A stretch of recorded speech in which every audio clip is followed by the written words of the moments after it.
Are you a chiropractor with a struggling practice, having a hard time finding and keeping patients? Is your staff falling short of expectations? I'm Dr. Scott Sawyer, and DC Trainings has the answers that you need. So tune in now and find out how. Hello, welcome to DC Trainings. I'm Dr. Scott Sawyer, and it is great to be with you today. I'm excited about our topic because today's topic is recurring payments. And if you don't have recurring payments, if you don't have lifetime payments, I'll call it, then you won't have lifetime care. You won't have lifetime patients, that's for sure. So today is obviously more emphasis on the business side of running a successful practice, staying profitable, and setting up a stable revenue stream for your practice. And obviously, when the flip side of that is when you have patients that are paying per visit all the time for each visit, then when your patient visits take a dip, instantly your income takes a dip too. So our goal today is to really cover this in a way that, I think I better move over a little bit. There we go.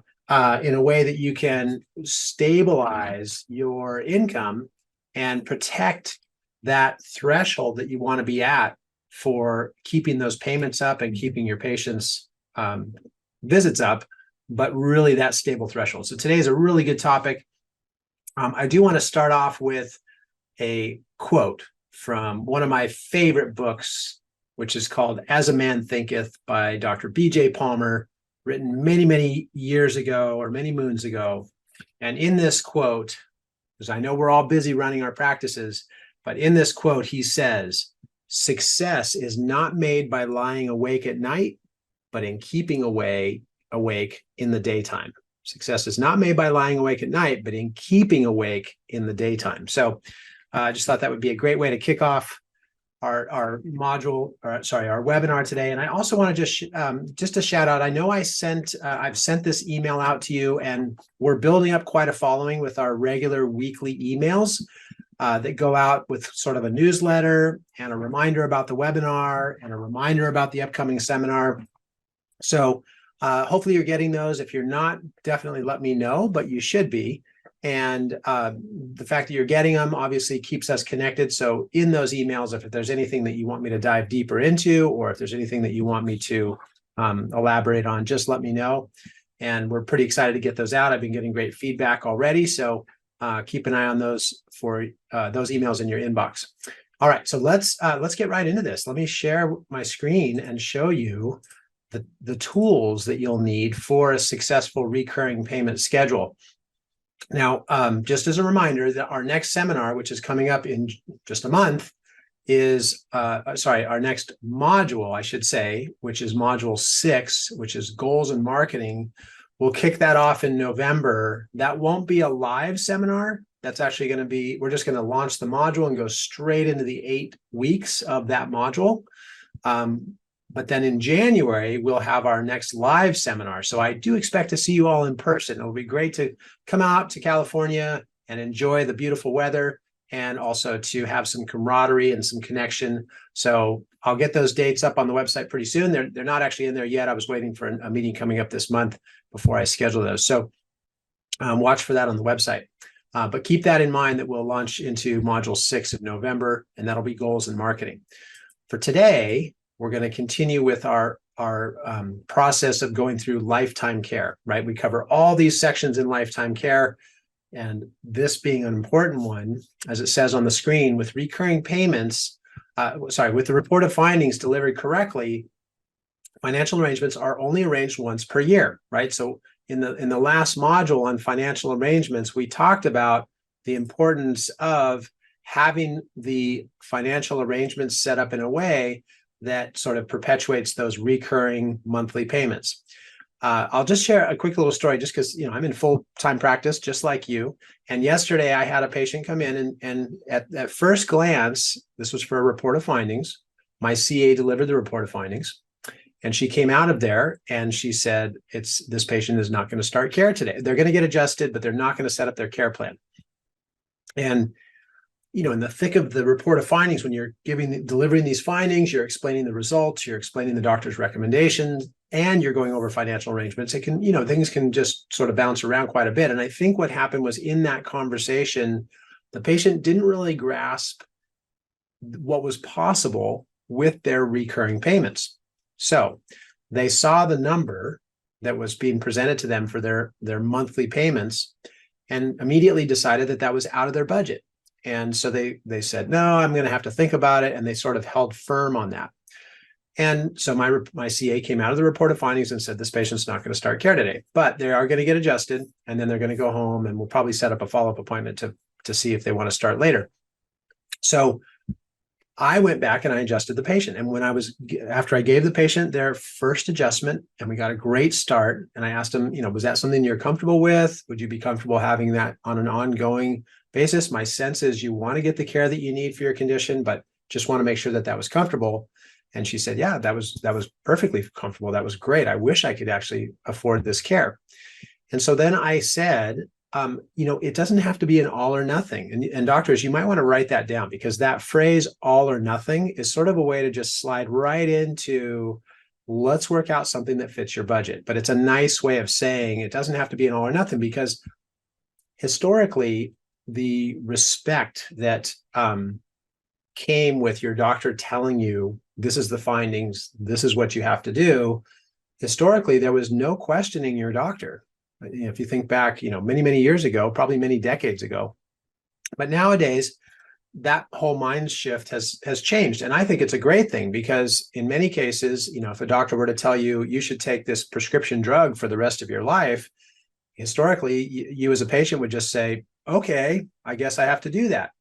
And now patients are questioning that, and they're thinking about it. Like, do I really want to do that? It's not just a matter that the doctor said that. It's more a matter that I want to research this and know in my best interest what's going to be best for my body, which on the good news brings us right to chiropractic care, because we have such a beautiful form of healthcare that is so comfortable, that it's all natural, it gets great results. So for a patient to, on the surface, sort of question, well, do I want to follow this doctor's recommendations?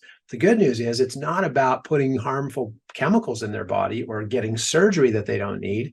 It's about actually more about the cost, right? That's usually what it comes down to. So where am I going with that story? Somehow that had kind of got glossed over in the report of findings, and the patient put her foot down and said, no, I can't afford this, and so I'm not going to start care. But after I adjusted her and she enjoyed the adjustment, I said, it doesn't have to be an all or nothing. If we were to work something out that fit your budget, would that be something that you'd want to move forward with? And she said, absolutely. And so I gave her a couple of ranges in terms of what the cost might be, as far as bringing the cost down a bit. And she picked one right off the bat. She said, oh, that would be much better. That would work for me. Now, I don't know exactly how that got glossed over in the report of findings. My CAs are extremely sharp with report of findings and financial arrangements, but somehow it got missed, and that's okay. But it came up with me, and I was able to address it. So where am I going with that story? I want to go back to my screen and show you, because as it says on the screen, sometimes financial arrangements, even though they're set up in the beginning, the next slide. I didn't get to the next slide. However, there's a big however there. However, even when they're arranged correctly, some patients will have financial challenges along the way, right? So even though I did that yesterday for that patient, and she agreed that, yes, that's going to work for me, does that mean it won't ever come up again? No, she might actually come back in a month or two and say, that's still a stretch for me. But the good thing is that now there's this trust established. There's a relationship threshold that we've established, where she's going to feel comfortable bringing it up if it is a challenge. And that way we can talk about it and see what we can work out if it does come up in the future. Okay. So building that trust in the beginning is important. And maybe just to bring that in for a landing, I want to emphasize, don't make your financial arrangements a hard sell, because if you do, sometimes when patients have a financial challenge, they won't even tell you that there's a problem, right? They won't even have the level of trust to be able to bring it up and talk with you about it. What'll happen? They'll just disappear. And that's tragic. We don't want to have that happen. So build that trust. And that way, when challenges do come up down the road, they'll feel comfortable talking to you. Now, I want to go through and show you some areas where you can recognize these areas where you'll want to modify the payments. Okay, so we're going to talk about these clues, and I'm having a deja vu right now because I have a feeling, well, anyways, that's okay. So, yes, that's right. Okay, so let's recognize the need to modify payments. And this is really important. And if I've covered this before and you're hearing this again, just bear with me because these are clues that will come up, and it's okay to hear this again because guess what? You're going to hear it again when patients bring it up, doctors and CAs alike. Okay, so recognizing the need to modify payments. How do we recognize those? And it's not going to be so obvious where a patient just comes right out and says, hey, I can't afford this anymore. There's clues. So it comes up in the front desk and with the doctor. So the CA, first of all, is going to look for clues. And what are those clues? I forgot my wallet, meaning my payment's due today. Maybe the CA at the front desk said, John, I have your payment due today. Will that be cash, check, or credit card? Oh, I forgot my wallet. Or if you've been setting up your patient care plans on recurring auto payments, then those recurring auto payments, that recurring auto payment might have not gone through that month, right? So you would get a declined payment processing. And there's a company that I recommend, and I don't get any kickbacks for this, so I'm not telling you this like I'm going to make money off of it, but it's a company that I use and I recommend, and it's called Card Connect. And the manager of the company, he's not the owner of the company, but the manager, his name is Woody Rill. So if you want more information on that, I appreciate them because they have very low processing rates. And so anyways, if you have more of a request for that, let me know and I'll be happy to get you that information. But hopefully by now, given that you've come through module 4 and that's the whole financial arrangements, you have many, many patients that are set up on recurring automatic payments, okay? And I'm just going to open up, just as a reminder, because sometimes it comes up, but if you have a question, please type it into the screen. I'll be happy to open up your line or I'll adjust the question as we go. Okay, so a declined electronic payment, that's another clue. And again, well, and I'll finish with the last one, missed appointments. And it's not that, patients are overtly avoiding talking to you or telling you. It's just that, these days, confrontation is sometimes a challenge and nobody really wants to admit that they can't afford something. So there's other ways that they'll kind of work around it and try not to have to confront that or admit that or tell you that. So we want to make sure that we recognize these clues in a very supportive, nurturing way. Obviously, our intention behind this whole thing, I mean, yes, we have a business. We have to make an income to run a business. That's understandable. But our whole point here is really just to get chiropractic care for everybody, right? Everybody needs chiropractic care. Anyone with a spine who spends too much time sitting, which apparently is most people these days, they need chiropractic care to keep themselves healthy. So that's our intention behind this. But watch for those clues. So that would be from the front desk. Let me go to the doctors now, because doctors, you're on the hook for this. And you need to protect your recurring payments as well. So you're going to be watching for clues as well. Okay, so the first one is kind of similar to the front desk, right? We can work as a team on this together with our front desk, and that is missed appointments. So if you see a recurring pattern of missed appointments, doctors, you need to bring it up, right? Now, I'm going to say the second one, and then I'll kind of tie them together, because the second one that you need to be aware of is worsening symptoms. If you see that your patient has symptoms that are worsening and that, their adjustments are going good, you're feeling good movement in the spine, you're feeling the response in terms of your palpation. So you feel like, hey, this patient's responding well to my care, and yet they're telling me that their symptoms are worsening. So that's a clue right there, because they may be inadvertently, maybe not even intentionally, sort of justifying why they're about to cancel their appointments. So we want to really recognize those clues and be aware of them and be tuned in to catching them as early as possible.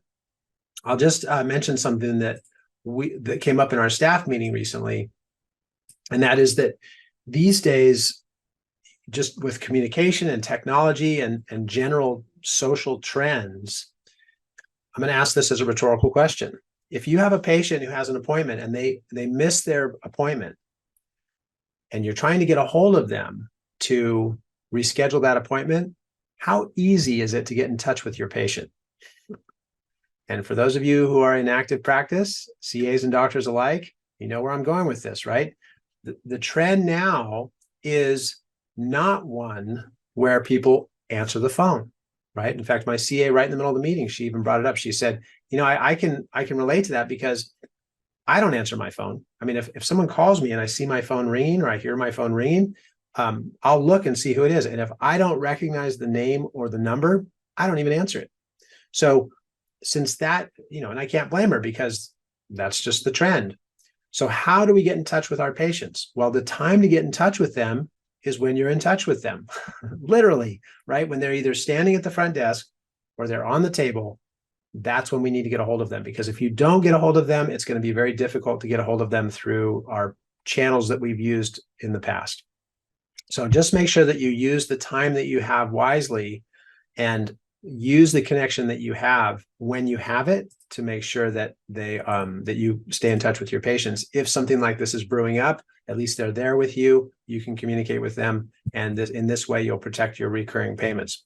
So let's keep going and assume now that we have caught it, right? We caught the clue, and we now are working with the patient to make things more affordable.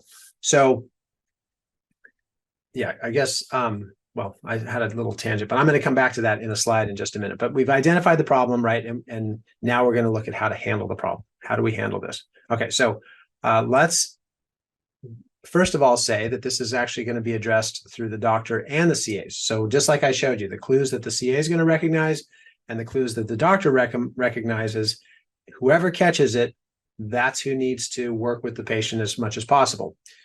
Now, in some of the busier practices, I'll use my practice as an example because yesterday was a good example. We were busy.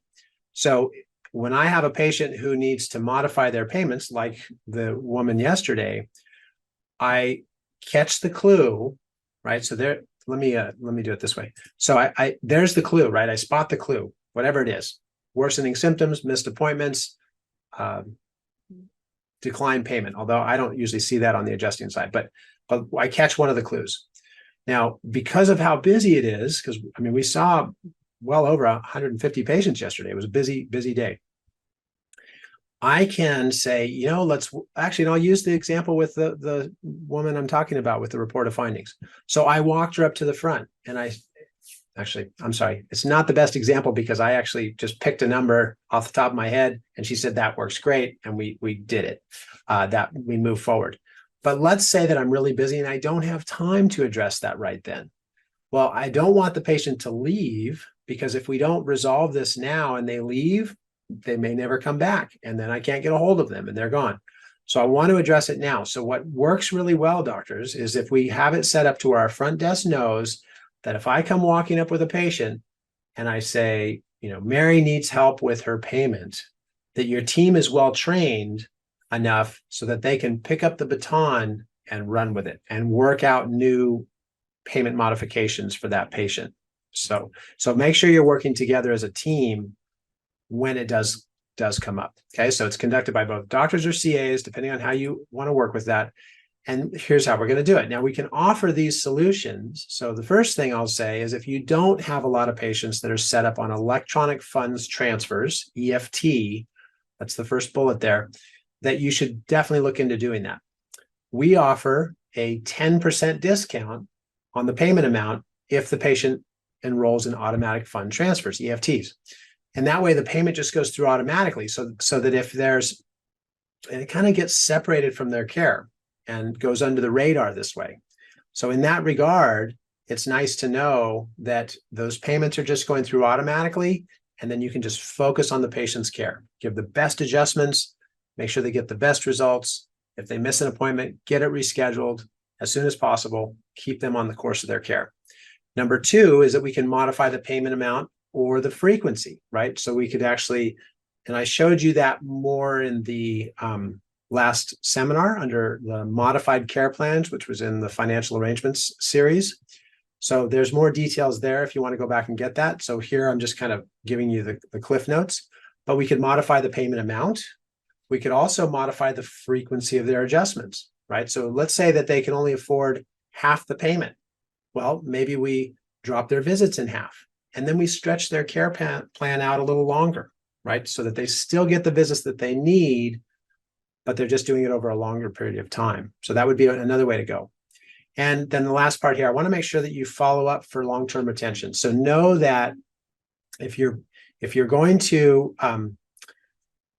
modify these things, if you make a change in their payment, don't just let it slide and expect that 8 months from now at the end of their care plan, or 9 months from now, or 10 months from now, that everything's just going to be fine, right? We want to going back to the slide I showed you a moment ago. I'm not going to go back to it, but in that slide, I was saying that even though we work out good financial arrangements, that doesn't mean that challenges won't come up down the road. Well, the same is true when we modify payments. Even though everything seems fine now, that doesn't mean that challenges won't come up down the road. So make sure you follow up to ensure that retention. I'm going to put a positive spin on this because when we do follow up, and I've had this happen, so this does really happen, but when we do follow up, let's say that you reduced a patient's frequency down so they're coming in less often in order to have a lower payment amount. Well, if you follow up down the road, again, because I'm in full-time practice, I see this stuff all the time. This just happened, I don't know, last week or something.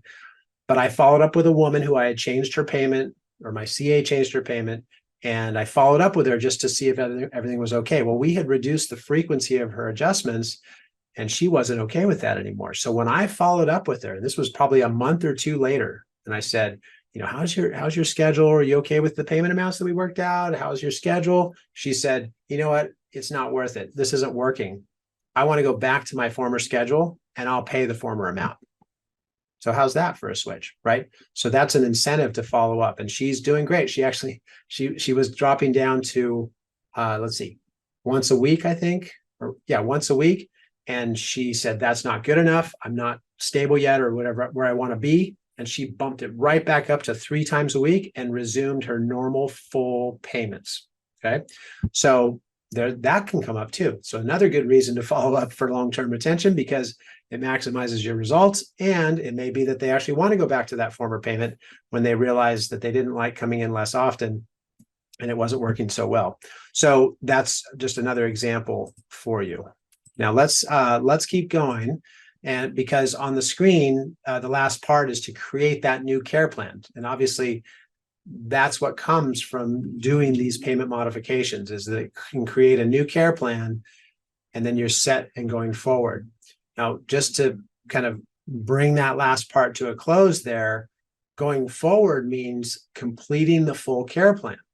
So it could be that they have 11 months left in their care plan, right? If it's a 12-month care plan, or it could mean that they have 3 or 4 months left in the care plan. Whatever that is, you can change it on a dime, set up new payment amounts, set up a new frequency, and just keep moving forward. So it really is nice to have this seamlessly happen within your practice. Okay, so let's talk about changes to case types here, because when I say that these changes should be seamless and they can come up on a dime and you just flip a switch and make them happen, changes to case types sort of takes it to another level. And I'm going to, in this example, or this part, I'm going to use an example. And this is a patient who just came in this week. And he's a young kid, he's in high school, and he was coming in on his maintenance care. I've actually taken care of him and his family for years. So he's been coming in on a regular basis, and he got in a car accident. So that changed his case type from one of a cash payment, or actually maybe it's insurance, I'm not sure, but let's say cash, and it changed it over to a personal injury case. Now, in the process of doing this, there's a certain flow, and I want you to be comfortable with this, because you don't want to have an interruption in his care. You also want to take care of this new injury, and then you don't want to have an interruption after that. You want to get back to the care that he was on before. So in this scenario, we could have a person coming in paying cash, and if they needed a payment modification, we would just modify their care plan, and I have samples of that on the website. What if they were coming in on general insurance, right? So or maybe they would go from cash to general insurance. So these scenarios are all laid out for you in Module 4, the Financial Arrangements module, and you can reference those there. Personal injury might be another change, and that's this one I was just sharing with you, right? They get in a car accident, they become a PI case. What if they have an injury at work, right? Maybe there's an injury at work and now we need to take care of them for an industrial injury. And these are all scenarios that you would want to be able to move through easily and seamlessly to restore your patient back to either their former care plan or a new care plan that's modified that's a good fit for them, right? So just make sure that you and your team are well trained on all of these. And I'm going to go through this example now, which I want to use the patient that I just saw, nice young kid, he's in high school. So when there's a change to a case type, this occurs during an ongoing visit, and there's a transition visit that occurs. A transition visit occurs at the beginning and end of a temporary care plan. So given that I've said that, I'm going to just show you a visual. So here's a patient coming in on cash. Then let's say he gets in a car accident, like the boy I'm telling you about. His name's Coulter. So Coulter was in this accident, and we did a transition visit. What happens on the transition visit is he came in, he told me that he was in a car accident, and based on that conversation, we documented it. And in this case, we used the ouch form. So the patient filled out an ouch form. He let us know what was going on. I did an exam. I documented my findings on that from that exam, and we issued a new diagnosis. And here's the key, write this down. The new diagnosis has a new date of onset. And that gets important, obviously, from the diagnosis standpoint. Anytime you have a new diagnosis or a diagnosis at all, it has to have a date stamped to it. Well, in the case of a patient who's been coming in on wellness care, it's understandable that they could have a change in diagnosis, but that date is what becomes the start of the timeline, right? That's when it starts, is that date of onset. So make sure that you have that recorded in the file whenever there's a change in case type. So then we did the exam and diagnosis, and we then prepare a new care plan based on that exam and diagnosis. Here's what the patient needs to resolve this injury, right? So then that looks like this. So here was this cash patient. Then they have the personal injury case. I'll use my mouse. And at the end of that, we're going to do another transition visit, right? So that transition visit is right there. There we go. Is another specific sort of milestone in this care plan. So in this one, remember, before the patient filled out an ouch form, we did a new exam, new diagnosis, and started that care plan. Now, at the end of that, this one is different. The CA goes in, or doctors, you could go in yourself, but in my office, a CA goes into a private room and has a conversation with the patient about their progress. Okay, so they reset. So basically, let me open up my screen. It would look something like this. Matthew, Dr. Glenn, welcome to the call. So Matt, just wanted to check in with you. We've been taking care of you, and we've reached a point where the doctor feels that your progress has led to where you are now what's called pre-injury status. Pre-injury status means that you're at the status or the health level that you were just prior to that incident that flared you up. So we're at that point now where the doctor feels that you're pre-injury status. How do you feel about that? Do you feel like you're 100% better, 80% better, 50% better? Where do you feel that you are in terms of the timeline? Now, if the doctor's been doing their job properly, and of course you are, you've been following the DC ongoing visits protocol that I gave you with DC trainings. If you've been following that protocol, you already know how the patient feels about their progress. If there's some lack of progress, you know about it. If there's good progress, you know that too. So I've given you the tools to already have a pretty good idea of where you are. So it's nice then that you feel like, okay, we're at that point. We want to have a transition visit. I'm going to send my CA in, go for it. Okay. Because knowing that leads to what I just showed you on the slide, which is that when your CA goes in, or you doctors, and resets that former schedule, they're not going to have a patient that's arguing with them about, no, I need more time. No, I'm not better yet. I'm not happy with the results, right? You want to make sure that there's this seamless transition where the patient says, yeah, I feel a lot better. I feel good. I feel like that's resolved. Maybe there's a couple residuals still, but excuse me, for the most part, yeah, I agree with you. I'm doing great. So then you can reset that former schedule. So you just go right back to it and set up the ongoing payments, and away you go. So that's how that process works. We want to reconfirm follow through. So we want to make sure from a CA standpoint that they say, are these appointment times the best for you? Are you comfortable with all of your adjustments? Is there anything we can do to serve you better? And if the answer is yes, yes, yes, great. We need you to follow through. Can I count on you? Yes, you can count on me. Okay, perfect. Then let's go ahead and keep going, and we'll move forward. Then the doctor comes in and adjusts them. Now, I want to just point something out, because that last part, which is the sort of the quality control checkpoint, is important, because if there is residual symptoms, or the patient's not feeling like they're at the end of their care, or they are concerned about reverting back to the care plan, or there's any kind of a challenge, the CA can, very nicely say, oh, I'm so glad you let me know. Let me send the doctor in, right? So that way, doctors, you can come in, and if there's any last details that need to be ironed out, you come in for that sort of cherry on top at the end. You can get those resolved, work with the patient, and then walk them up to the front and then resume their care plan. So it's just a nice handoff at the end to make sure that everything's taken care of and the patient can resume their former care plan. So, and then they continue their lifetime care. All right, so that's that second transition visit. And from there, here's a visual just to show you. We had a cash patient, or it could have been a GI patient. We had a transition visit. Then we had a new injury or a new phase of care. And then we had another transition visit, and then back to the former care plan. You can use this model with workers' compensation. You could use it with a limited health insurance plan, like a GI general insurance plan. You could use this with Medicare to resolve a flare-up. You can use this with a personal injury case. So many examples of where this comes up. So the more efficiently you can organize this, this will protect your constant revenue stream, like your income is going to maintain high, and you're also going to maintain sort of a pun intended, but I'm going to say this is the backbone of a successful practice. Don't jeopardize your recurring payments, right? Because when you have those recurring payments, as it says on your screen, that guarantees that ongoing steady revenue stream.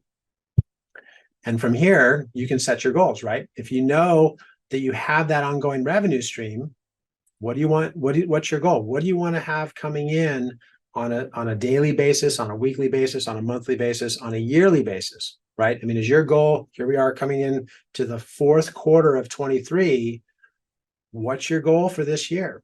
Is for recurring payments. That means over the counter. That means if insurance went away tomorrow and there was no insurance, would you still be able to cover your overhead with your cash payments from your patients? Are your patients happy enough with your care that they're willing to pay you cash out of their pockets for that care? And I would hope the answer is yes. And I would also hope the answer is yes on the former question, which is the amount that your patients pay you out of their pocket is enough to cover all of your overhead. That's really important. That way, if insurance does go away tomorrow, you're still going to sleep good at night, because you know your patients are willing to pay you because your services are so amazing and wonderful, right? So what are your goals for this year? Where do you want to end up at the end of the year? Do you want to end up with 100,000 in over-the-counter collections, right? Over the patient payments directly, 100,000 for the year, 200,000 for the year, 500,000 for the year? I don't know. You get to decide what your goal is for the year in terms of what you want to collect. But setting it up in the way that I've shown you is going to really guarantee that and make sure that that becomes a real thing for you. Okay, so let me go to here. I'm gonna jump over to the website because I want to show you. How do I do that? Let me see. Sorry, I'm gonna bounce around a little bit here. There it is. Okay, so let me go back to sharing my screen. All right, so this is, I'm on the website, and again, if you have any questions, just let me know. But we're going to dive right in here, and I want to go through a couple of materials. Now, the first one is sort of a general, it's called the negotiations technique, and what this does is it really helps you to know how to work with your patients, right? I used that example earlier today where the patient said no to my CA, I can't afford this, and then for me, because I was able to talk to them again and I used the format that you're seeing on the screen, she said, oh yeah, actually that would work for me. And yes, I do want to start care. So keep that in mind, that we want to work with our patients in that way. And these are great tools. So I'm going to just read these off real quick because I want to show them to you. The first one is always start with a compliment. So compliment your patient. First of all, I appreciate taking care of you. It's great that you've been coming in. I'm so happy about your results. Then repeat the challenge that requires attention, right? Now, it says here, I understand you've been unable to make all your appointments due to your work schedule, but let's change that into a financial arrangement. I understand that the payment amount is a challenge for you, right? So, and that's okay. You just want to kind of reaffirm, make sure that you're on the same page. And I'm going to just share a story with you. And for those of you who have been with DC trainees for a long time, you remember that in years past, I taught the seminar with my dad, Steve. He used to teach the seminars with me.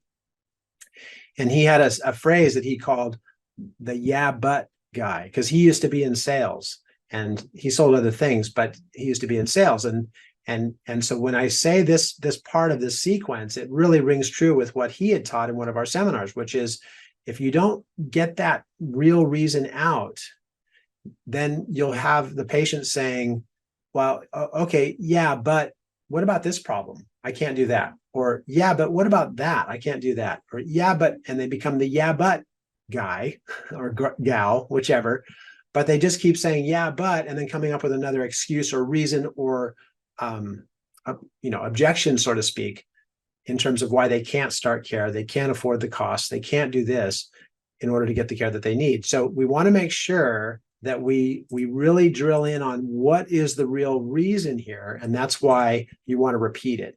So I understand that you've been unable to make all your appointments due to your work schedule. Or if I'm understanding you right, it sounds like that payment of $253 is going to be a little out of your budget right now, which is okay. But am I understanding you right? So you're repeating it. Then you find the bottom line reason behind the challenge. Okay, now in this example, in the negotiation technique script, we're using a schedule of appointments. So it's time that's the challenge. But I'm going to change this now, and we're going to make it about financial arrangements, right? Because we want to protect our recurring payments. So if we set up a more convenient payment amount, would you want to continue your adjustments? See, we're asking that qualifying question to really flesh out, is this the real reason? So if we were to find a way to make this affordable, would you want to get the care that you need? Yes, I would. And then here, align with the challenge, okay? So I respect your reasons for saying that, or thank you so much for sharing that with me, or boy, that's so great because I know we can work with that. Like if they said, I can only afford half that payment. Oh, I'm so glad you told me because that's something we can work with. As I said before, and I asked you to write it down, this is not an all or nothing approach to chiropractic care. We might have to find a middle ground that works for you and we can still take care of you, right? So align with the challenge. That's the next step.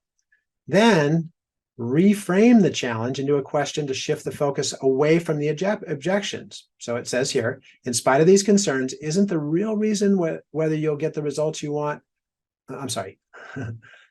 In spite of these concerns, isn't the real question whether you'll get the results you want by making this investment in yourself? But let's change that into a payment.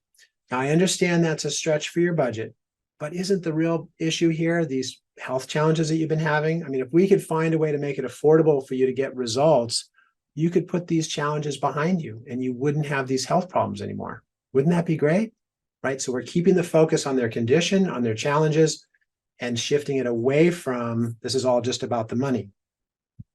Now, of course, the answer to that question is probably going to be, yes, it is. That is the real question. Okay, great, right? It's just kind of a yes, yes question. So then we want to project to the future. So what I'm concerned about is and actually this you could say for financial arrangements or schedule. What I'm concerned about is anything that might prevent your progress. Without enough care to stabilize your condition, the decay and nerve pressure will not be stabilized. And they're going to say, yeah, that makes sense, right? And that is the real question here is how can we get you the care that you need to get the results that you need? And that's why you came in the first place. So here's the question to go back. How important is this to get this stabilized then? Well, I really need to get it stabilized. Okay. And then this one, reaffirm the solution. Now, here's the key on this. I want to make sure that I don't want you to be taken advantage of by any patient. I want to make sure that you have value for the care that you're providing. They're getting the best results possible, and you're not bending over backwards just because you're thinking, be my patient, right? I want to make sure that there's a fair exchange happening. So there's kind of a push off that comes back. Once you've worked out the payment arrangement with them, then we want to come back to, if I'm going to do this for you, right? I'm stretching out your appointments. I've lowered your payment amount. If I'm going to do all these things, and then here it is. Can I count on you to stick to these appointments to get the best results? Yes, doctor, you can. Okay, good. And then you have to test the solution. So that solves it, right? Do you have any other questions, or is there anything you need for us to serve you better? And the patient says, nope, that's it. We worked out a payment arrangement. I'm committed to following through. Thank you so much. Okay, we appreciate taking care of you, and congratulations. So we started with a compliment right here. We're going to finish with a compliment right here. And in between those, we sandwiched them with all of the specifics about how to negotiate and how to work with your patients. Keep it complimentary, right? Keep it very complimentary, and keep it focused around their condition and the results, not just about money. Then you don't come across as a hard sell, and your patients will be happy to work with you, and you build trust, right? You build trust and rapport. Okay, so that's on the website. We also have a recurring payment script, which I'm not going to read through right now in the interest of time, but that's there for you on the website. And we have the recurring payment outline. So the first section is on streamlining the payments. So I want you to set up these recurring payments with your patients. It's convenient, it's easy for both you and the patient, and it streamlines your practice and it protects your profits. It helps you to become more profitable in your practice when your payments are streamlined. I've also shown you how to modify payments, which that outline is here. And of course, we went through the changes of case type with the different types of cases. So you have all those materials from the website. There's also a video in terms of how to set up new payment arrangements. So there's a demonstration on the website that you can watch where I go through working with the patient, so you can actually see how that works. And it's a relatively short video, but it's nice to be able to see that live action there. And actually, we're right up against the hour, and I have a meeting with a new CA. So we're training today on range of motion. So obviously I'm a big fan of having my CAs help out with the new patient exams. And my CA has been cleared by my other CAs that she is ready to test with me for doing spinal range of motion for cervical, lumbar, thoracic, all of that. And so we're testing after this, and then I'll pass her so that then she can do those tests with our new patients when they come in. So I'm really excited for her. She's going to do great, but it'll be fun to see her graduate to the next level. But as always, and actually I will just mention tonight, if any of you are interested, if you're in the Bay Area, I am going to be meeting. There's a CCA meeting in San Jose. It's at a really nice restaurant in San Jose. And we have a guest speaker coming in, Dr. Bill DeMoss from California Jam. So he'll be there tonight, as well as a bunch of other Bay Area docs. So it's going to be a great time. And if you're interested, I'll be happy to, you can look it up online, but it's at a restaurant called Maggiano's, a really nice restaurant by Santana Row in downtown San Jose, Stevens Creek Boulevard area. But that's at 6:30 tonight. So I'm looking forward to getting together with a bunch of like-minded chiropractors to talk about how subluxations are bad, adjustments are good, lifetime care is even better. And we'll be talking late into the night about that. And if there's anything you need in the meantime, let me know. dctrainings@gmail.com. Have a great week, and I will talk to you next week. If you would like to become a member of DC Trainings, be sure to head on over to dctrainings.com to get started today.